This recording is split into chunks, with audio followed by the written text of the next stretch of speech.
The planet's puppet masters almost surely have a plan. There's clearly maybe something there beyond the realm of man. And until you've thoroughly tested every last close-trusted view, I find the more you think you know, the less you really do. That's true, Dr. Zayas. Very well. Where would we be without THC? 'Cause we know they're lying to us, just don't know to what degree. Yeah, where would we be without THC? The higher side chat show, Greg Carlwood and Company. How's it going, people? Smoking a little smoke, drinking a little drink, and trying to get mentally prepared to dive right into the deep end of the pool. From sunny San Diego, I'm Greg Carlwood, and we know the deceptions of the shadowy elite run deep, and our understanding of humanity's past clearly manipulated by establishment-sponsored academics who constantly reinforce a pre-approved paradigm and treat any new discoveries with a firm, nothing to see here. Well, I think we all disagree, and dissecting the ancient past, looking for a more accurate and complete picture of the human story, that's got to be one of the most important things we can do. Of course, many alternative researchers have been examining ancient texts, ancient megalithic structures, ancient man-made underground tunnel systems, and more in the quest for reconstruction, and it seems increasingly likely that the story of our past is a lot weirder than we've been led to believe. From ideas that humanity was genetically engineered by an ancient alien race, and more literal interpretations of the cosmic war described in the Vedic texts, to the understanding that man was at the very least more in tuned and conscious of other forms of non-human intelligence, it's a glaring juxtaposition to the mundane 9-to-5 Rockefeller-Rothschild reality of today, and I'm always eager to hear new information and ideas about the ancient past, so today is quite a treat. This is going to be a very unique show, and several people have worked really hard to make it happen. Listeners might remember previous guest Sylvie Ivanowa, who joined me to talk about the new chronology movement, this idea that history has radically been altered during the Reformation period, and much of what we think came before the 1500s has been made up, slanted, and recreated to a staggering degree. We talked about a lot of modern discoveries that contradict the official story of history, and a lot more in that episode. Of course, she detailed a lot of this in her series When the Survivors of Atlantis and Hyperborea Wake Up, which can be found on her YouTube channel, New Earth. I really loved that show because the new chronology movement seems to be popular, or at least on the radar in alternative circles in non-English speaking countries, Russian in particular, but it hadn't really made it to an English speaking audience very often at all, and I was very proud to take part in that. And you might remember a discussion about going deeper into what non-English speaking researchers are coming out with. Well, I've asked Sylvie if she would be willing to translate an interview between me and one of her personal favorite Russian researchers of ancient antiquity, Alexander Koltypin. Now, a lot of Alexander's work can be found on his website, earthbeforeflood.com, and it took a lot of work dealing with Google's shaky translation, but I learned a lot of interesting stuff from him, lots of which was totally new to me. Of course, that is kind of the goal in crossing the language barrier. So I typed out all my questions, gave them to Sylvie, who translated the whole 5 or 6 pages into Russian. We all got on Skype together. I recorded over 2 hours of Sylvie reading my questions in Russian and Alexander responding. Then she took the recording and translated his responses, and then she sent me a recording of her reading his responses in English. She did quite a lot, and I owe her big thanks. I tried to make this sound as natural as I could, but it does get a little clunky at parts, but I think it's well worth it, and big thanks to her for the hours and hours of her time again to help make it happen. Do check out her New Earth channel or the amazing redesign she's done on her website, megaliths.org. So many sites around the globe mapped out and expanded. It is really great, but big thanks to both of them. I just wanted to explain to you guys what was going on. It is a unique show for sure, so I hope you appreciate what comes out of it. Now, one last thing before I introduce the guest and get this party started. We did get a new song made for the show. It is a bit of a personal milestone for me because about 10 years ago, I went to see one of my favorite artists, They Might Be Giants, in St. Louis. And they had a quirky opening act that was a long-haired, white-suited guy with an accordion named Cornmo. And this is the kind of uniqueness that I'm already going to be on board with out of the gate. But not only did I really like his style and his music, he did a cover of Queen's We Are the Champions, where in the middle, he broke down his personal story of working in a shitty warehouse to get by knowing that he wanted a greater life, so he practiced the accordion as much as he could. He let the hate for that bullshit job fuel his playing more and more until he got good enough that he got invited to tour and play in the circus. So he grew a pair and he took the risk, and now he's out there living the dream, and we are the champions, my friends. You know, it was great. It really was. Well, that resonated with me so much. It stuck with me all this time.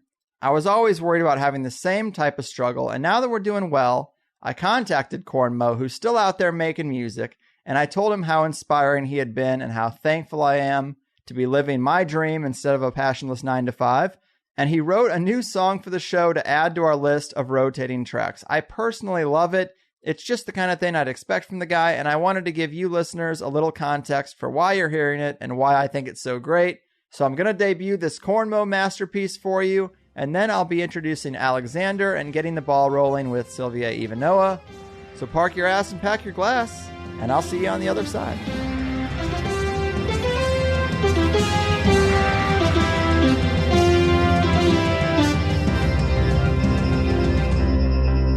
Lucid dreams are so vivid, 'cause you go to bed at 7 and your brain comes alive, 'cause you hate your 9-to-5. You wake up with a dread and make sure your cats are fed. Did your brain talk to a ghost who moved your coffee and your toast as you listen to the higher side chats?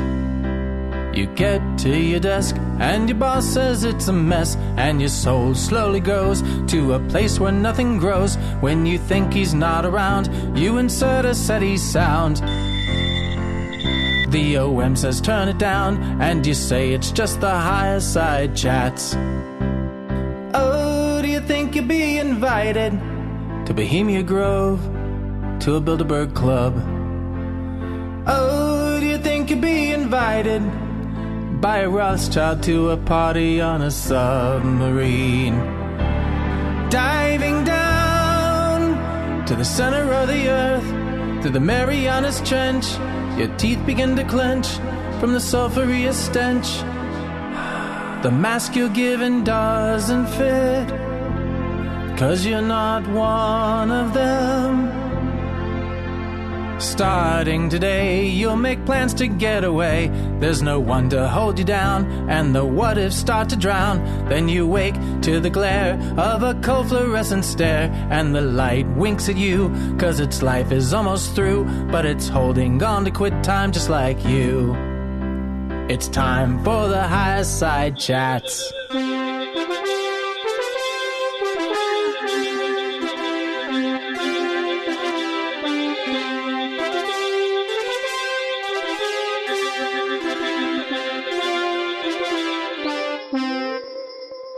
That's what I'm talking about. The magic of Corn Mo.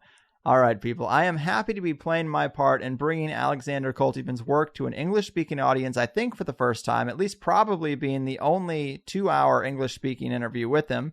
Major credit to Sylvie, of course, who not only put in twice as many hours as me to make it happen, but she also introduced me to Alexander's work and his perspective that civilized man goes back millions of years, and our history most likely involves many beings that have been regulated to myths and lore in recent years. And for those unfamiliar, Alexander has quite the resume. He graduated with honors from the Moscow Geological Prospecting Institute and took postgraduate courses at the Institute of Oceanology at the Russian Academy of Sciences. For 15 years, he took part in geological expeditions across the planet, and together with like-minded researchers and scientists, created the Society for Learning About Earth's Mysteries and Enigmas. Since 2003, he's been the editor-in-chief of several scientific magazines. He's also written several books on his own, and for over 2 decades, he's been collecting and analyzing scientific data on several different aspects of the unknown, combing through archaeological discoveries, examining the megalithic structures and underground ruins of the world, and cross-referencing the hard evidence with mythology and legends to get a clearer picture of the past. You can find much of his work at his fascinating website, earthbeforeflood.com. I'm very lucky to be speaking with him through Sylvie today. Alexander, welcome to the show. Hello, everybody, and thank you for the opportunity. Oh, for sure, man. It really is an honor and a pleasure to do this, and I think there are great researchers all over the globe, and when we can get past the language barrier, we can learn about ideas and perspectives that might not be on the radar of as many English-speaking guests that I could have.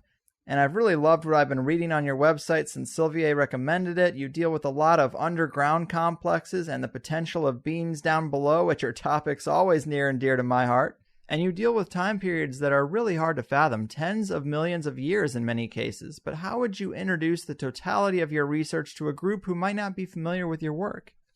I'm trying to find out the actual and real history of the human civilization instead of simply repeating what I have been told in the school and in the university. Fair enough. Definitely a mission that many of us here will respect and appreciate.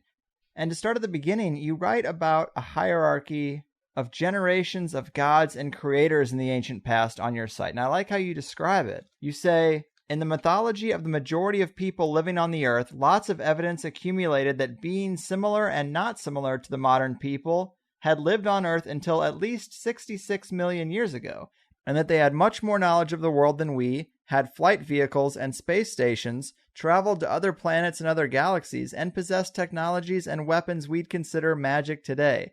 These beings, which legends name gods and demons, have rendered the most direct influence on all of the history of our planet during the Cenozoic period, and not to recognize or hide this fact is inhumanly. I like that. Can you elaborate on the Cenozoic period and what that epoch looks like to you? My geological studies, by chance, so to say, developed in such a way that the Cenozoic period geological sites are the ones I mostly focused on. This happened to be so since the early years when I was studying in the university, and later on when I started my academic career in the University of Moscow and other institutions. It always happened so that I explored sites of the Cenozoic period, primarily ones of the later Cenozoic. For some 20 years, I did most of my work at this type of sites all over Kamchatka, Chukotka, Asia Minor, and various other regions. So after spending some 20 years on various expeditions at primarily Cenozoic sites, I think I can say that I'm well familiar with the aging patterns of these types of rocks. Now, how did I come to the conclusion that during the Cenozoic period there were human or other intelligent societies flourishing on our planet? They were advanced, they had their flying vehicles, they were also driving cars and so on. I believe that they had big cities very much like us. For example, in his work entitled Lemuria, the famous Rerich describes the end of the Mesozoic period when the earth was still inhabited by dinosaurs as the time when the race of the so-called Sons of the Wisdom landed on our planet. More or less the same time frame is mentioned in the myths of other cultures, for example in the Slavic context, that is Chernobog, and in the Vedic context, Rig Veda, Mahabharata, and so on, that's Vritra. And all of them landed on Earth when big reptilians were still walking the land. After landing on Earth, we hear from the Vedic literature that the Adityas, those who landed, that's how they are called in the Vedas, they entered a fierce battle with the local reptilian residents, and the absolutely same story we hear from the Slavic sources. Over there, the party of Svarog fights the reptilians. The battle took place in the skies, in the air, but it resulted in a disaster for the full planet, a naturally brought cataclysm, the only escape from which would be underground. Very similar scenarios we find in the traditional myths of Scandinavia, Sumeria, and Iran.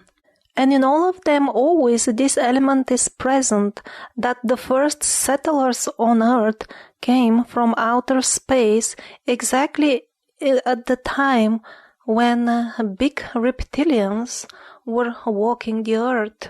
And this is the best way to approximately date this first arrival. So it seems the first human-like settlers landed somewhere in deep antiquity towards the end of Cretaceous period, maybe some 70, 75 or even 65 millions of years ago. But they were not the only wave of settlers that came to our planet. For example, in a number of old myths, we hear about another wave of reptilian-like newcomers who lived partially on land and partially in the water. Some out of the numerous examples in this group would be the Sumerian god Enki and the Native American goddess of Chalchutlikue. Then yet another group called Daityas arrived. They were human-like in terms of looks, but they were demoniac in nature.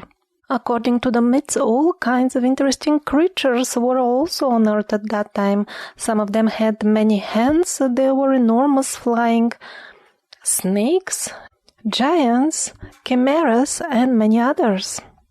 Now, from the point of view of a geologist, I wanted to make some sort of parallel between the timings of these waves of settlers from space that were coming to Earth and somehow tie them up to the known geological periods and the catastrophes that occurred. And I immediately noticed that the number of these conflict-caused cataclysms is same as the number of great cataclysmic periods known to us. So after attaching the historical data of the myths to the geological timeline of Earth, I found out that actually the Neogene period was particularly rich in intelligent activity on Earth. Part of the Neogene period, and in particular the middle and the end of the Miocene period, namely some 15 to 5 million years ago, was a time particularly rich in culture and human activity. And it seems that most of what we call fairy tales and myths actually reflect events that took place at that time. It was a time when elves and gnomes and all kinds of exotic serpents lived around. And indeed, in the layers, geological layers to that time, we find really lots of ruins of buildings.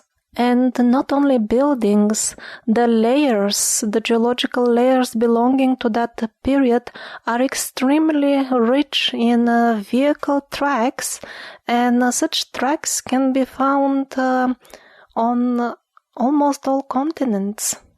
Yes, the tracks are very interesting. I've seen them on your website. Definitely something you are known for analyzing.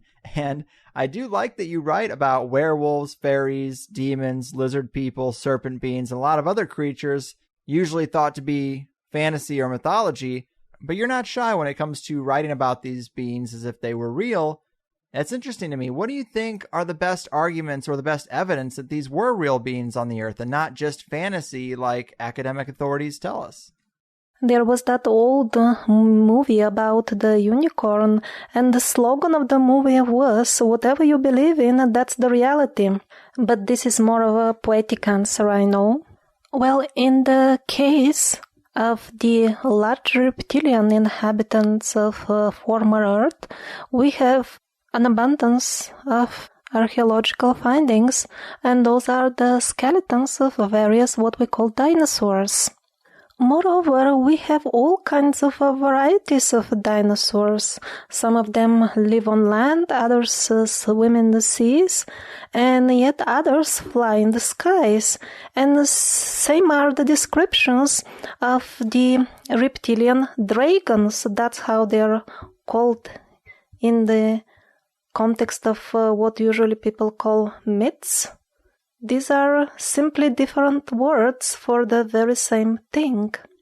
And by the way, the most recent related dinosaurs discoveries point towards the fact that dinosaurs also survived the great catastrophe, at least to some extent, and some remains were dated to 55 million years ago.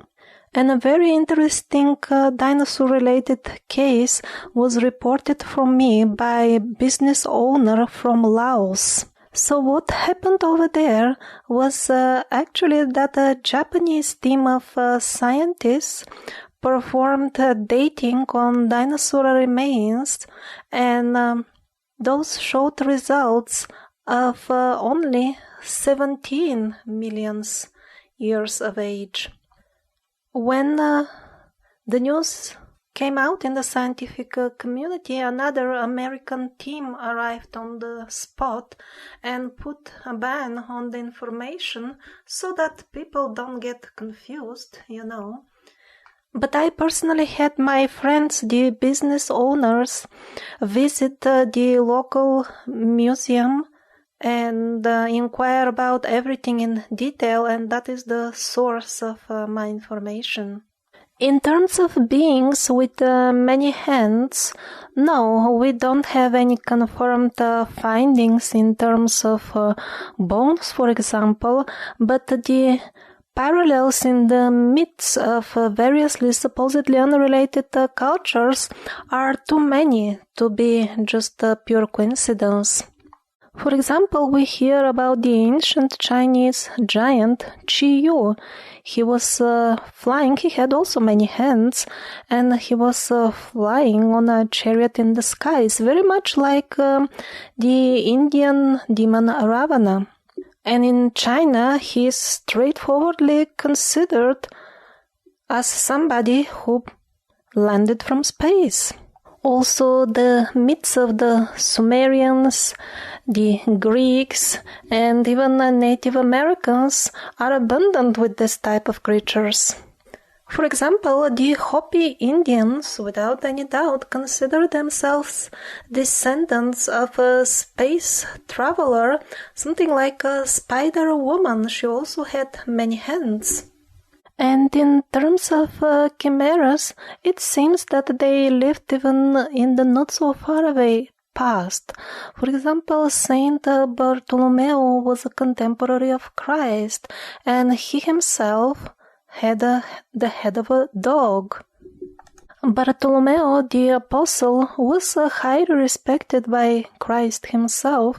He was a preacher of the true faith, and even up to the 15th century he was depicted on the church frescoes the way he really looked like.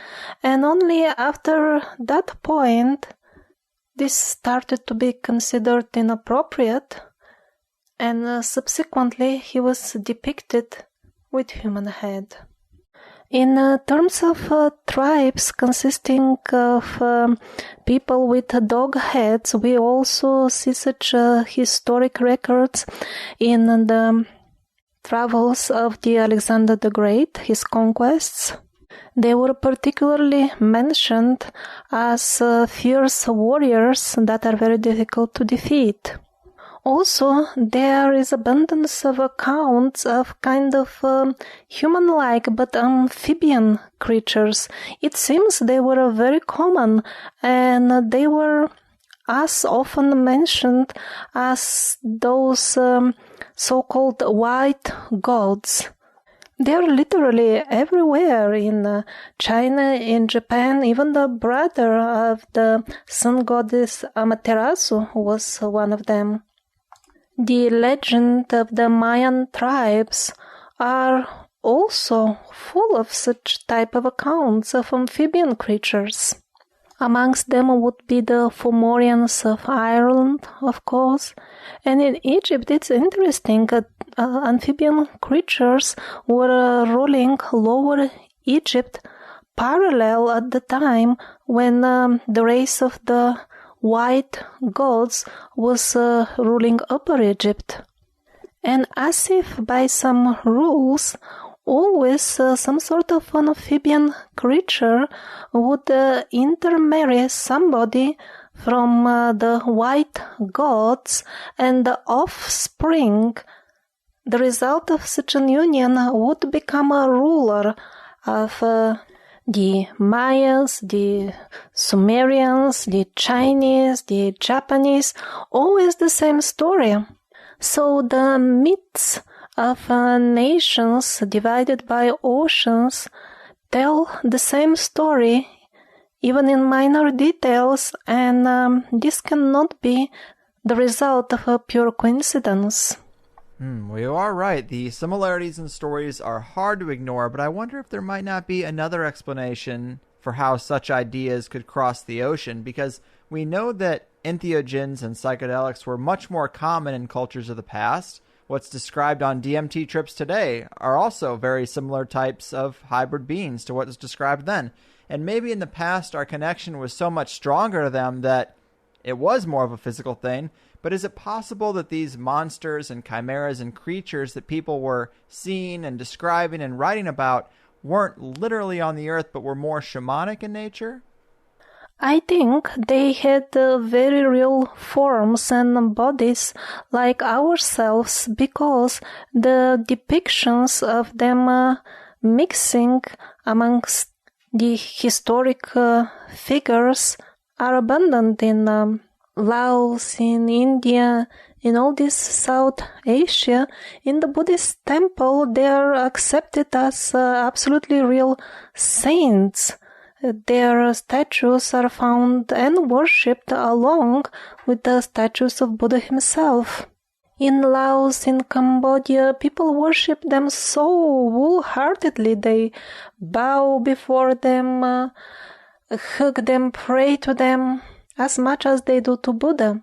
At a certain location in Mekong, once per year on a certain day of the lunar calendar, the Nagas, the serpentine creatures, that's how they call them, they still live under earth. So on this particular day, they send to the surfers balls of fire, and this is an event of the magnitude of the miracle of the holy fire in Orthodox Christianity. Good points. It's compelling, but I think there is a way for these entities to be well-defined and widely depicted and heavily worshipped and have them still be shamanic in nature, or something like Crowley's Lam. But to talk more about the Earth in the ancient past, within the Cenozoic period, it seems like we have smaller chapters that we can examine. Can you talk to us about the Paleocene and Paleogene periods from 65 to 34 million years ago? What was the world like then? Was this the Golden Age people refer to? I know you mentioned a water vapor envelope that covered the globe, which sounds a lot like the plasma envelope talked about in the electric universe model. But what can you tell us about how the Earth was different back then? When we speak about the Paleogene and the Paleocene, first of all, they are considered to be relatively well studied due to the extensive drilling related with the oil industry, drilling in the Arctic and Antarctic regions. So what is extremely interesting is that the climate was same all over the planet. We didn't get at that time those climate zones like now, equatorial, subequatorial, tropical, subtropical, and so on. That did not exist. The temperature was pretty much stable, between 25 and 30 degrees Celsius, on what we now call Arctic. Magnolias were flowering, palms were growing, tortoises and crocodiles were roaming around. This is not some sort of hypothesis, it is pretty much a proven fact, because we are drilling so much all over the place, and the remains of such plants and animals are coming up in great abundance. And I personally don't find any other reasonable explanation besides the one that the full earth was covered by a vapor envelope, so to say. Some American researchers even go further exploring this hypothesis. They not only talk about this vapor envelope, but also they suggest that there were rings around the Earth as well. So native people from all around the world talk about a bygone golden age when the climate on the full planet was very mild and pleasant. All the food was growing by itself just because nature was so rich and abundant.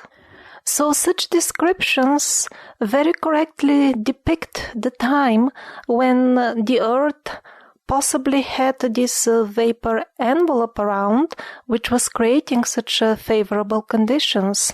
And this is the only known period in the history of the world where such a golden age could have existed on a global scale. Because according to the myths, this was a worldwide golden age. And if there were some other minor golden ages, they would have been more of a local periods and not on a global scale. And since the sons of wisdom, as Roerich called them, or the Adityas according to Mahabharata, landed on Earth during the Mesozoic period, it fits this picture very well. Yes, then they could have lived in this world of natural abundance and pleasant global climate. And the situation with the continents is quite interesting at that time. There was no Arctic seas at that time. It was all one continent, stretching all the way from current America to nowadays Gobi and Tibet. There wasn't even Tibet at that time. It was all submerged. Actually, various seas started forming in the Arctic region only 55 million years ago. It happened gradually, and only then this continent that was known as Laurasia before that started cracking, the seas started appearing, and gradually it started all looking what we see on the famous map of Mercator. And this is the exact same story that we hear from Mahabharata, from the Sumerian own history, from the myths of Iran. There were these white gods, and they lived in the north. They say explicitly it was in the north. The nature was giving everything in abundance. The life was like, for our standards, something like an eternal holiday. They lived in peace and harmony and coexisted with various huge reptilians / dragons or dinosaurs. It was very interesting because when I saw once artistic depiction, the idea of an artist, how the Earth would have looked like at the time that it had this shield or envelope of vapor, it strongly reminded me of the depictions that we have of the planet Uranus. Then I started researching about the Uranus. Moreover, it's got those rings, and the Earth might have had such as well, according to the hypothesis I mentioned earlier.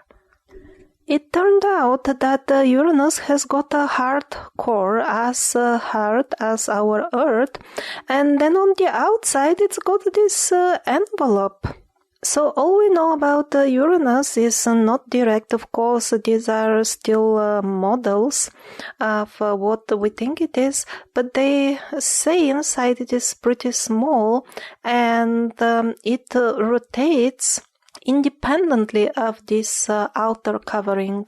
We don't really know what is this covering made of, but it is entirely possible that it is made of air, and it does create this greenhouse effect, the envelopes have on the planet below.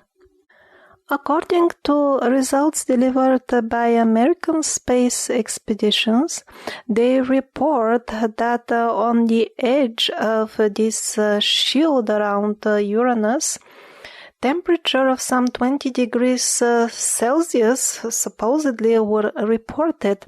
So it is entirely possible that although the planet is relatively far from the sun, the conditions below this shield are very pleasant actually to live, even according to our standards. Also, there is a good number of myths suggesting that at the time when the Earth was embraced by this vapor shield, it was also located somewhat further from the sun than it is currently. Interesting. So I'm trying to go about this fairly chronologically, and this brings us up to the Neogene period, which is considered to be 23 million years ago down to 2.5 million, which is apparently 10 million years after the Golden Age period. I mean, so much can happen in these kind of time spans, but this Neogene period is the place where you date a lot of the underground tunnels and complexes to, and I think they are amazing. But what happened leading up to this period that caused all this underground construction we see? Well, I must say that the beginning of the Neogene period definitely stands out as very interesting. That would be some 23 to 17 millions of years ago. So, for some reason, the surface of our planet at that time became as hot as Venus. Even the gods could not live on it. And some of them returned even to heaven. And then as we try to recreate the situation from various myths from all around the world, we have the Earth with dark and light half. It's really not clear. Did it stop rotating, or somehow the axis was horizontal?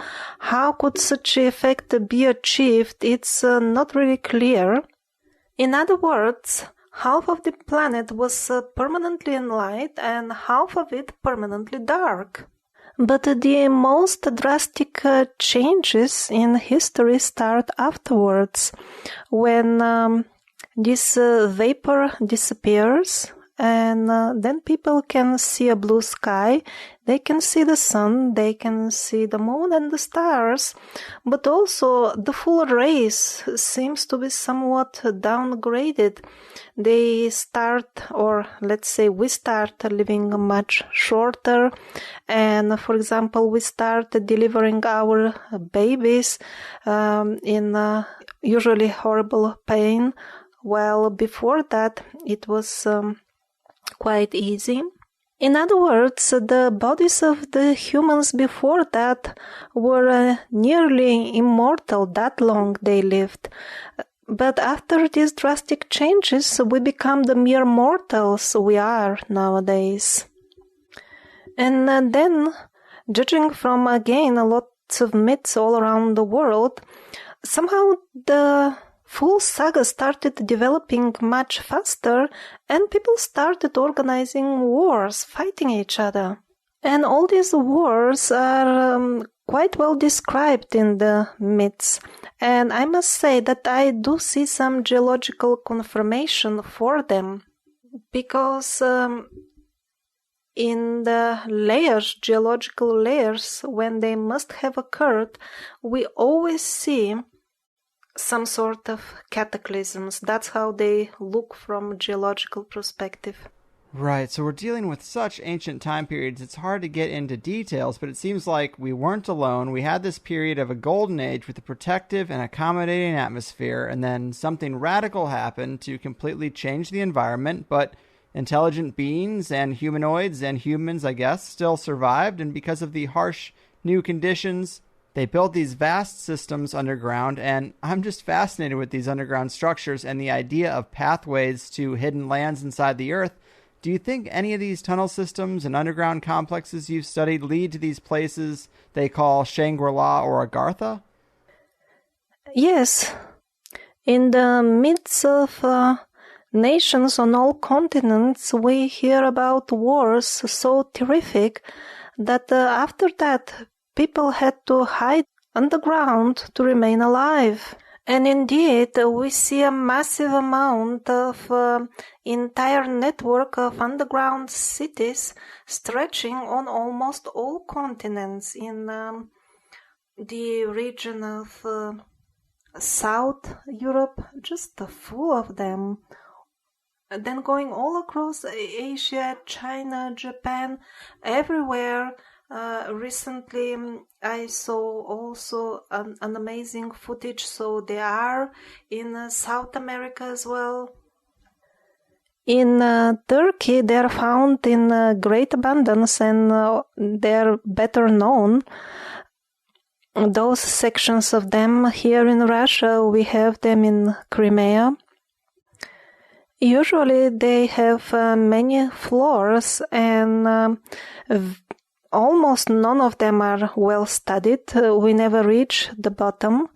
We never dig so far. For example, in South America, they stretch all the way from Colombia to Chile, and sometimes there are isolated attempts to dig a little bit, but nobody has reached any bottom so far. For example, in Nevada de Cachi in Argentina, people constantly hear the noise of some sort of motor or machine coming from the depth of 1 kilometer. And the very same thing is reported, or at least a very similar thing is reported below the Eskikkerman underground city here in Russia. At places it reaches some half-kilometer depth, and over there in the deep, people can constantly hear the noise of as if trains are passing by. I have also read reports from Czech Republic and Poland. Also very strange, some sort of mysterious underground tunnels going unknowing. Nobody knows where they go, and some sort of vehicles come in and out of them. What are these tunnels? Nobody knows. So are they stretching as far as going even below oceans and connecting continents? That I have no way to find out. Or do they even connect to a possible hollow earth inside? I don't know. Usually it is considered that classical geology cannot go along with the idea of hollow earth, but in recent times there are geologists who are trying to prove that both ideas can coexist. Also, I know there are several stories of underground cities found in North America where strange artifacts have been found, and they say the bones of giants, too. Have you looked closer at any of these stories? Well, actually, you, Greg, you must know better about that because you're in the area. All I can point out as a source of information was that, was it an Iranian official who reported that there has been, let's say, official information, if I can put it in such words, about some tunnels where beings of Nordic looks regularly come out in the open. According to that Iranian report, they were in touch with our earthly governments and indeed were governing those governments, but how reliable is that information? I myself don't know.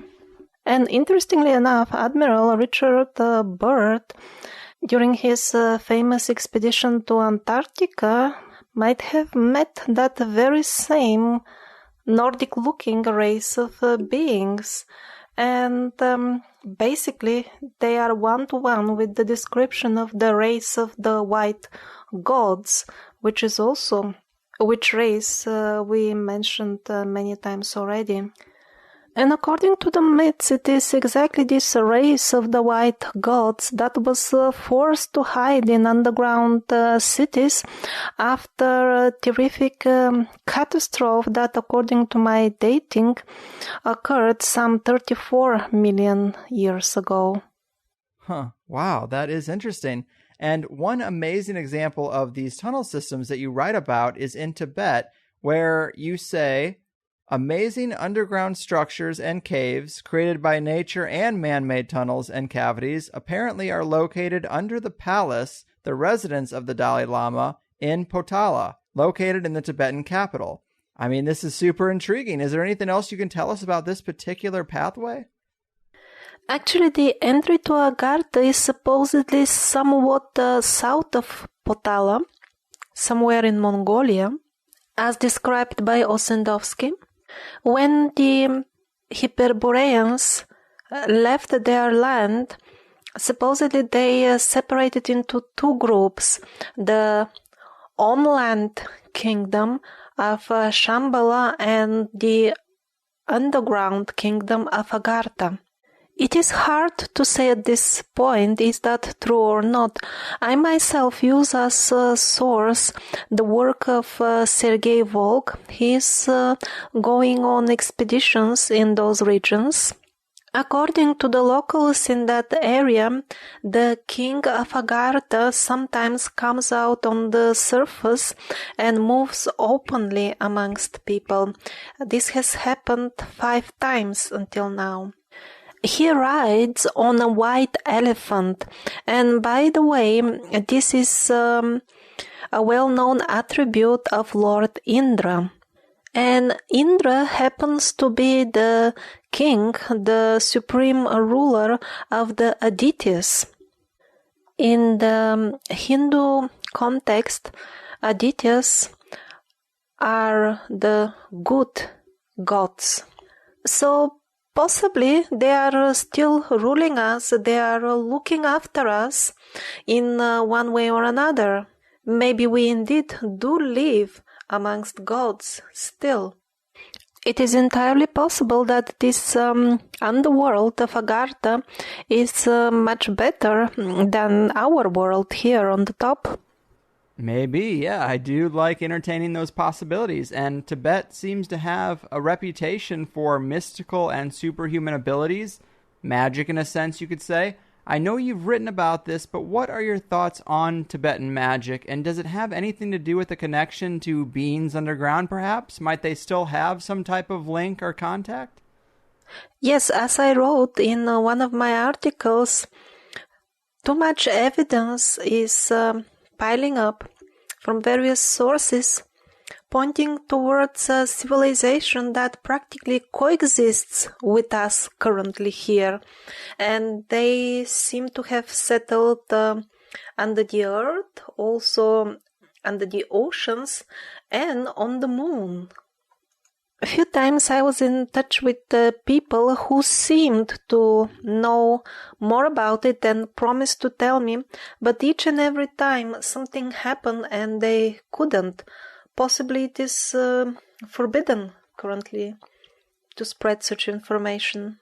Yes, it definitely seems frowned upon, but I still love it. Another underground country, Agartha, you say is probably under the Gobi Desert in Mongolia and China, possibly Tibet and the Himalayas also. What more can you say about Agartha, or maybe any information you might have that relates to underground worlds? This is one of my favorite subjects, and what we hear just seems to be so limited. Recently, an Ukrainian colleague of mine from Kharkov sent me a very interesting book describing face-to-face encounters with residents of the underworld. It seems there are entrances to those realms in UK, in Poland, and various other locations. And some people have met entities of advanced technology. Others met entities which were hostile, reptilian type. It is entirely possible that we have a fully populated world below us in the ground. For example, some friends from Tajikistan were telling me something very interesting. When there are very heavy rainfalls, after that, in really small brooks in high mountains, large fish appears, meter or even much longer. So this is a pretty large fish. It doesn't thrive in such small brooks. Where does it come from in the high mountains? It is not a low place that it could have reached there easily. It's entirely possible that it actually comes from the underworld. Yeah, that very well could be. Land and water passages to habitable places underground are just so interesting to me, and we have to talk about Antarctica a little bit too. Here's what you wrote about it. One of the most mysterious and least explored areas of the Earth is Antarctica. In recent years, there have been found numerous subglacial lakes with warm water and interconnected systems of tunnels where, according to information from various sources, these tunnels are quite numerous, ongoing at a depth of 3 to 4 kilometers underground, and it's even possible to get to other parts of the globe. Now, that's what I'm talking about. What kind of sources do you find credible that tell us about these tunnels?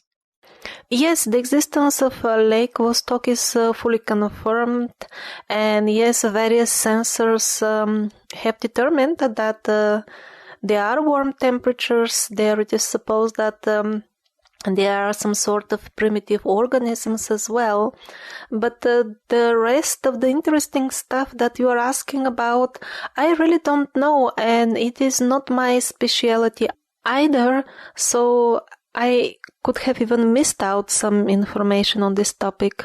That's fair, but I was glad to read that you find it a bit mysterious too.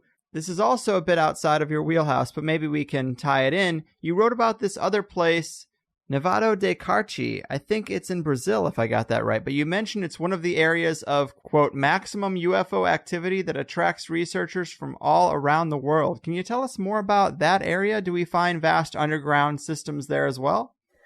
Well, I was under the impression that this is actually Argentina, but you are closer to those regions, Greg, so your information could be more correct than mine.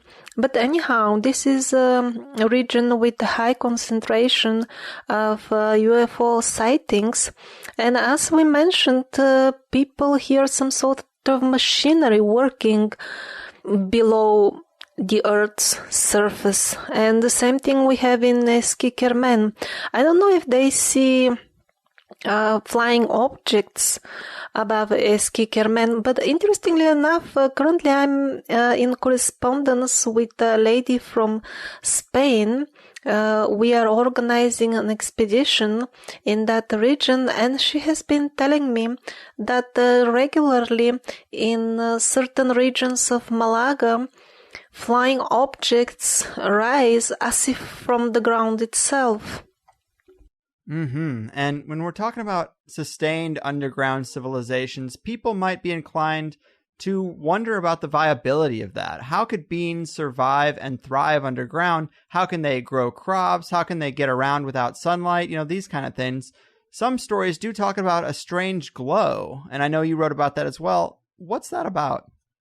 As far as the glow is concerned, most definitely yes. I have heard about it from Professor Dr. Yuri Zubritsky, who is honorable member also of the Peruvian Academy of Sciences. So he has seen himself a number of entries to the underground tunnels in South America, and in a number of instances he most definitely reported seeing the glow. Some local people say it is seen in the areas where treasure is buried. That glow has got somewhat of a bluish hue, and it is reported also in the underground tunnels below Tibet and other places. Apparently there is some source of light that we are unaware of. It could be also some sort of technology functioning on a principle totally unknown to us. The Tibetan Lama, somewhat of a controversial person, Lamson Krampa, he claims to have been in some of these underground chambers, and he says that he descended there and he described a spherical ball that was the source of this glow. But anyhow, it is absolutely possible to grow plants under artificial light. At one point in the past, I myself had a lot of indoor plants, and I was very curious if I can grow them in such conditions. I made my own experiments. What kind of light do they like? I made my own grow lights, and for example, some citrus fruits, they were growing under my lamps much faster than they would grow out there in the garden, actually. The plants were absorbing red, blue, and purple light. They were not interested in the green or yellow one. Right on. I've got some indoor plant growing experience of my own, actually. And we started this by talking about these super ancient time periods, these blocks of millions of years. And that's because you talk about these man-made tunnel systems being products of that Neogene period. How can we get reliable dates for things thought to be millions of years old? How can we make that calculation accurately? It is extremely hard to date buildings of extreme antiquity. In most cases, the best we can do is when we see that they are covered by later layers, and then we can conclude that they have been there before these layers that are covering them. Other indicators that could give a clue are the degree of erosion, and also if we have mineralization, which also takes a very long time. Those could be indicators as well. For example, the underground cities of Cappadocia can be dated to some extent. They must be older than 5 million years because layers that are considered to be 5 million years old are covering them. And when I say covering, I really mean that in a few locations they are really wrapped around the ruins. They follow their outer shape. So that's why Cappadocia is surely older than those layers on the top of it. Now, how much older, that is another story. While the majority of other historic sites look rather newish compared to the Cappadocia ruins. Just the visual difference is striking by itself. Those that were built during the Middle Ages, or let's say 1,000 or 2,000 years ago, they look visibly younger. They look as if recently built, actually, compared to Cappadocia. Yeah, Cappadocia is such an amazing site that I would love to see someday. Very impressive when you Google pictures of it. But to connect this back to some of the mythology, it seems like the oldest stories talk about the gods and the Nagas and other beings literally going underground. But then later in Irish and Celtic lore, beings like fairies and gnomes are thought to be from underground, but almost in more of a multidimensional sense, like more of a mystical realm. Do you think these stories just changed as they got further from the original source and lost contact with these things? Or is there more of a multidimensional element that we're not considering? I remember reading extremely interesting field reports in relation to dwarves. When I started my higher education in geology, I read this research that actually when they started developing mining in the Ural region, it transpired that all the ore deposits are already opened. Somebody has been mining there already. The local people of the region knew about it already because the Chut tribe, which happens to be a tribe of dwarves, well, that's what they are by profession. They're all miners. They find copper, they dig it out, and they make various copper items. I have also seen there are very interesting artifacts in Central Asia, silver spears. And they were found in very small tunnels, chambers underground. Of course, the official explanation is that some children, maybe 1 or 2 years old, were actually making and going into these small tunnels. But when you see the actual situation, how small the tunnels are and everything else, it's obvious that the explanations are absolutely ridiculous. Actually, very respectable scientists have conducted numerous expeditions, and they made amazing discoveries connected with this race of dwarves. Their settlements were found all over the Nordic regions of Russia, and that continued up to the 30s of the last century.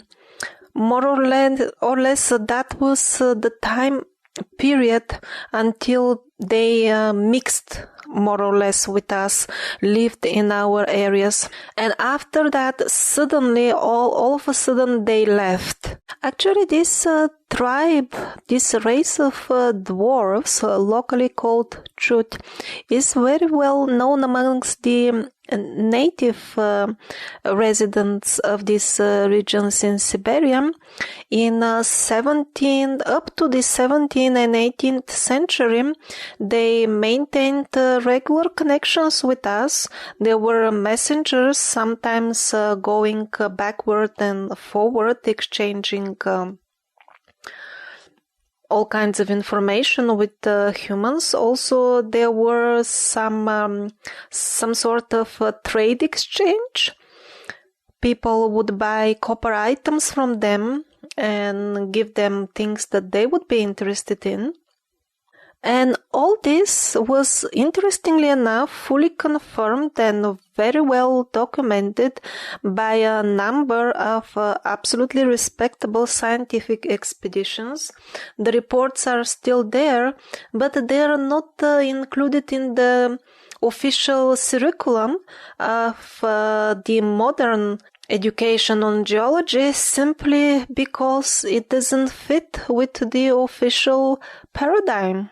It's a very curious thing when things like that happen, and deception and cover-ups are always angles I like to point out in these kind of things. And a quote that's kind of relevant that I got off your site is, you say that it is necessary for one to find courage in him or herself to acknowledge that a lot of textbooks for schoolboys and students and lectures in colleges and universities are inaccurate.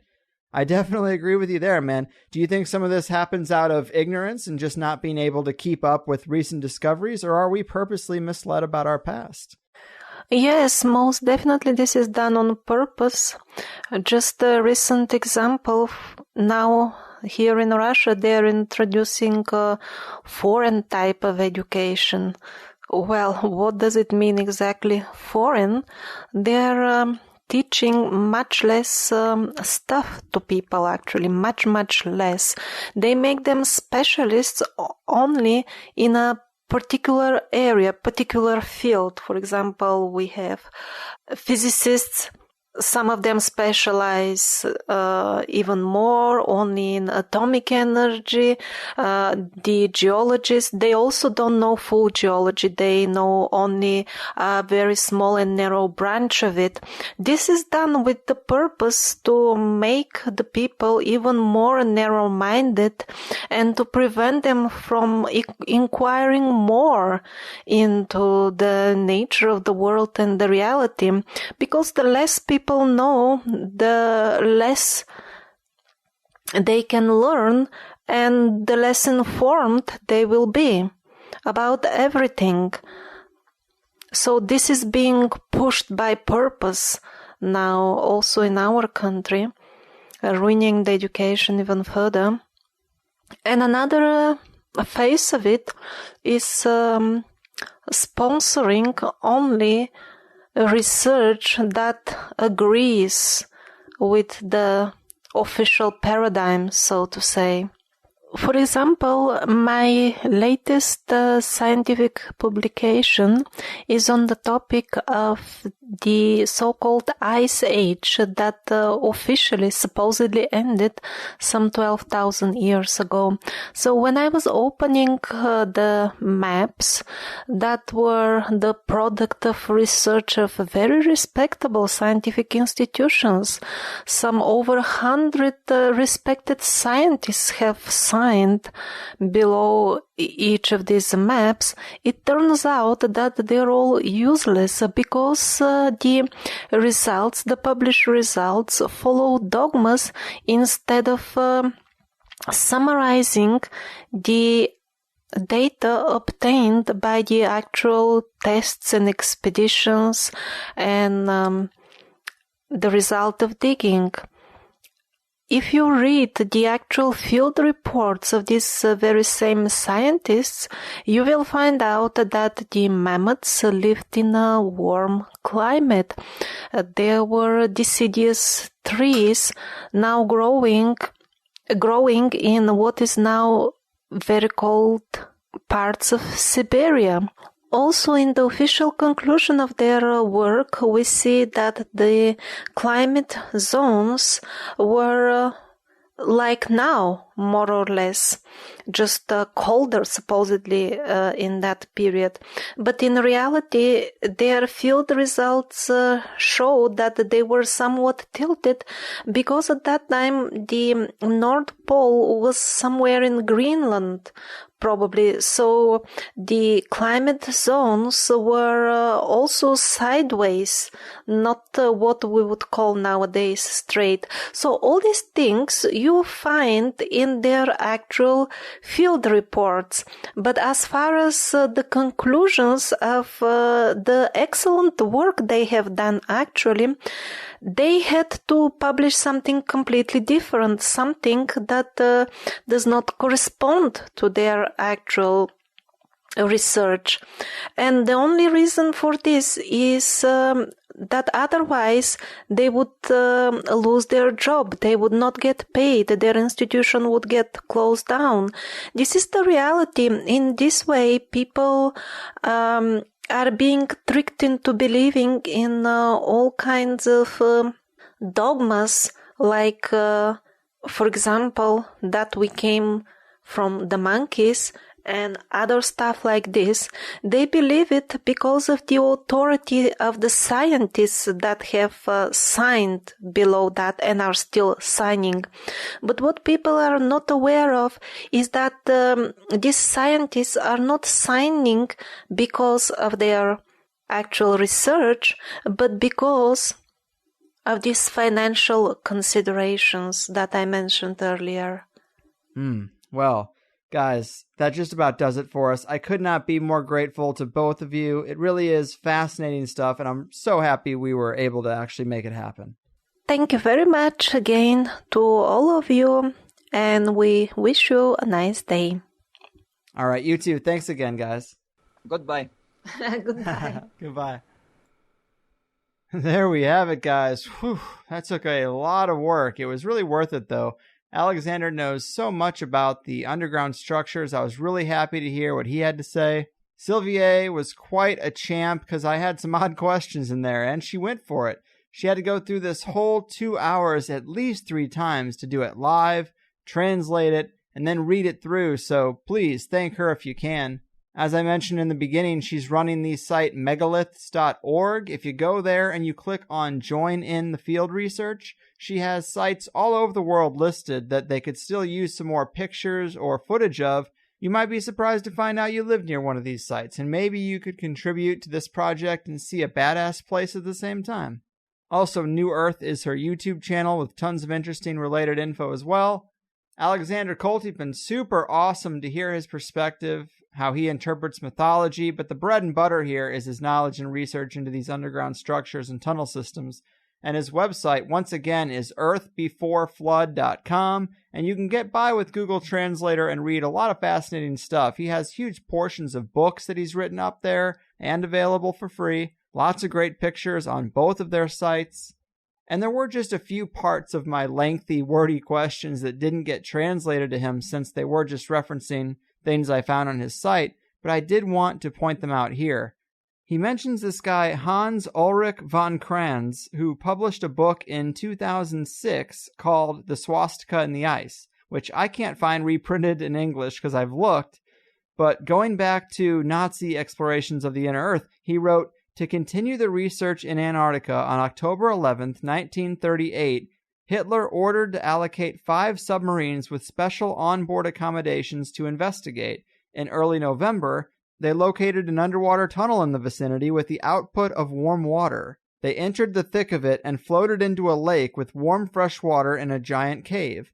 Obelisks with inscriptions were found. In the same year, on December 20th, they found an artificial mine with even and smooth walls steeply sloping down, and next to them a stone statue of a 4-legged winged animal with fangs bared. Between 1939 and 1941, they also found 2 abandoned cities within the entrance to the cave."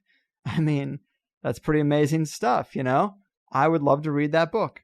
Alexander also went on to mention, it comes up again later here, saying, at the end of December 1973, Jacques Cousteau discovered the entrance to the underwater tunnel. Immersed in it, divers went through into a huge cave. Inside, they also saw obelisks with strange inscriptions and the fanged sculpture. They went no further because the tunnel mysteriously killed 5 people. Interesting stuff. And I was trying to find that Swastika in the Ice book. Like I said, I couldn't find an English translation, but I did find this article archived on the site whatdoesitmean.com, and it's obviously related. It's kind of long, but it's probably worth the read. So it says, a shocking Ministry of Defense report on the Russian scientific team that has successfully drilled 3,768 meters into the world's largest submerged lake on the continent of Antarctica. Believed to be untouched for over 20 million years, states that the underwater video camera discovered the striking image of a golden-like swastika estimated to be no less than 100 meters in height and width. According to this report, the discovery of this underwater swastika was made on January 30th, after which the ministry ordered into silence the scientists who have been working on this project for the past 20 years until highly specialized encrypted communication devices could be delivered to them. Upon their receiving their new communication devices, the scientists released their first report through Russian state media's RIA Novosti, which added into their announcement of the historic mission the following. It is thought that towards the end of the Second World War, the Nazis moved to the South Pole and started constructing a base at Lake Vostok. In 1943, Grand Admiral Karl Dantis was quoted saying, "Germany's submarine fleet is proud that it created an impenetrable fortress for the Führer on the other end of the world, in Antarctica." According to German naval archives, months after Germany surrendered to the Allies in April of 1945, the German submarine U-530 arrived at the South Pole from the port of Kiel. Crew members constructed an ice cave and supposedly stored several boxes of relics from the Third Reich, including Hitler's secret files. It is also rumored that later the submarine U-977 delivered the remains of Adolf Hitler and Eva Braun to the Antarctic base for the purpose of DNA cloning. The subs then entered the Argentinian port of Mar del Plata and surrendered to authorities. Lake Vostok is the largest of more than 140 subglacial lakes found under the surface of Antarctica. The overlying ice provides a continuous paleoclimatic record of 400,000 years, although the lake water itself may have been isolated for 15 to 25 million years. The surface of this freshwater lake is approximately 13,000 feet under the surface of the ice, which places it at approximately 1,600 feet below sea level. Measuring 160 miles long and 30 miles wide at its widest point and covering an area of 6,000 square miles, it is similar in area to Lake Ontario, but with over 3 times the volume. This part's kind of review, but I'll continue. Russian interests in Antarctica, particularly Lake Vostok, were heightened after World War II when in 1947, American Admiral Richard Byrd led 4,000 military troops from the US, Britain, and Australia in an invasion of Antarctica called Operation High Jump, but who were reported to have encountered heavy resistance from Nazi flying saucers and had to call off the invasion. Most interesting to note about Admiral Byrd's Operation High Jump mission was his solo flights toward the South Pole on February 19, 1947, wherein he recorded in his diary the following. 1,000 hours. We are crossing over the small mountain range and still proceeding northward as best can be ascertained. Beyond the mountain range is what appears to be a valley with a small river or stream running through the central portion. There should be no green valleys below. Something is definitely wrong and abnormal here. We should be over ice and snow. To the port side are great forests growing on the mountain slopes. Our navigation instruments are still spinning. The gyroscope is oscillating back and forth. 1,005 hours. I alter altitude to 1,400 feet and execute a sharp left turn to better examine the valley below. It is green with either moss or a type of tight-knit grass. The light here seems different. I cannot see the sun anymore. We make another left turn, and we spot what seems to be a large animal of some kind below us. It appears to be an elephant. No, it looks more like a mammoth. This is incredible. Yes, there it is. Decrease altitude to 1,000 feet and take binoculars to better examine the animal. It is confirmed. It is definitely a mammoth-like animal. Report this to base camp. 1,030 hours. Encountering more rolling green hills now. The external temperature indicator reads 74 degrees Fahrenheit. Continuing on our heading now. Navigation instruments seem normal now. I am puzzled over their actions. Attempt to contact base camp. Radio is not functioning. Gotta love reports like that. But okay, this is where it gets really interesting. Though deliberately obscured by the West today, Nazi German leader Adolf Hitler was obsessed with New Schwabenland, which was the name given to the area of Antarctica located between 20 degrees east and 10 degrees west, which he believed would one day be the world capital of his master race. Soviet archives have extensive files detailing that Nazi Germany and the United States forged an alliance prior to the end of World War II, allowing Hitler and cohorts to escape to their Antarctica base in exchange for German technology that included the atomic bomb and advanced fighter jets, rockets, and flying saucer technology. Let's get weirder. Not known to all but few about Nazi German flying saucer technology were that German brothers Walter Horten and Ramir Horten were not only devout followers of Hitler, but were also the most advanced flying craft engineers in the world who not only invented the flying saucer, but also deliberately fabricated the American UFO incident known as Roswell in conjunction with the Soviets to destabilize the United States. Interesting to note in this report is it's only mentioning the golden swastika without any Nazi affiliation, which is important when this most ancient of symbols is taken into correct and complete context. Far from its being the symbol of the Nazi Empire, the swastika is our world's oldest known symbol that dates back to the Indus Valley civilization of ancient India, as well as classical antiquity, and due to the extreme amounts of time estimated in the millions of years since man last looked into the depths of Lake Vostok, it is entirely possible that what has now been discovered in Antarctica may very well be another clue to who we are and where we really came from. That's a lot, but that's pretty awesome, right? I would not be surprised if that summary was accurate. May 7th, 1945, the Nazis officially surrender. A couple months later, August 6th, 1945, we dropped the bombs on Japan. And then 2 years later, in 1947, the Nazis staged Roswell just to fuck with us. The CIA and British intelligence have done similar things, according to guys like Nick Redfern. I wouldn't be surprised, that's all I'm saying. But I do hope you liked this episode. We went from last week's show on the dangers of sugar to this week's the inner Earth civilizations of extreme antiquity. All over the goddamn map, right? Good luck determining a target demographic with that, huh? Yeah, but in the Plus show, more awesome stuff from Alexander. The way mythology explains the races of the world, where we came from, tussles with reptilians. We talked about ancient anomalous maps, and we recorded this before the last show I did with Gordon White, where I started to think about these maps as precognition or remote viewing rather than relics passed down, but they're fascinating however they got here.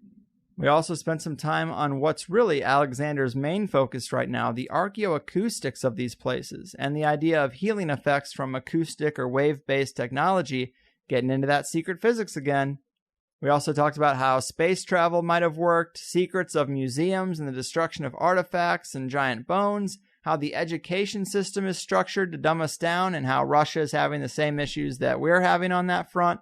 All interesting stuff. And if you appreciate the work that went into this show and going places that other people just aren't going, instead of doing the same rounds with the same people and the same stuff, sign up for Plus. And also dig into the websites of both Sylvie and Alexander. And that pretty much does it for me. Your move, New Schwabenland Nazis of the Underground. Your fucking move. Take us home, Cornmo. Lucid dreams are so vivid, 'cause you go to bed at 7 and your brain comes alive, 'cause you hate your 9 to 5. You wake up with a dread and make sure your cats are fed. Did your brain talk to a ghost who moved your coffee and your toast as you listen to the higher side chats? You get to your desk and your boss says it's a mess, and your soul slowly grows to a place where nothing grows. When you think he's not around, you insert a SETI sound. The OM says turn it down, and you say it's just the higher side chats. Oh, do you think you'll be invited to Bohemia Grove, to a Bilderberg Club? Oh, do you think you'll be invited by a Rothschild to a party on a submarine? Diving down to the center of the earth, to the Marianas Trench, your teeth begin to clench from the sulphurous stench. The mask you're given doesn't fit, 'cause you're not one of them. Starting today, you'll make plans to get away. There's no one to hold you down, and the what-ifs start to drown. Then you wake to the glare of a cold fluorescent stare, and the light winks at you, 'cause its life is almost through, but it's holding on to quit time just like you. It's time for the higher side chats.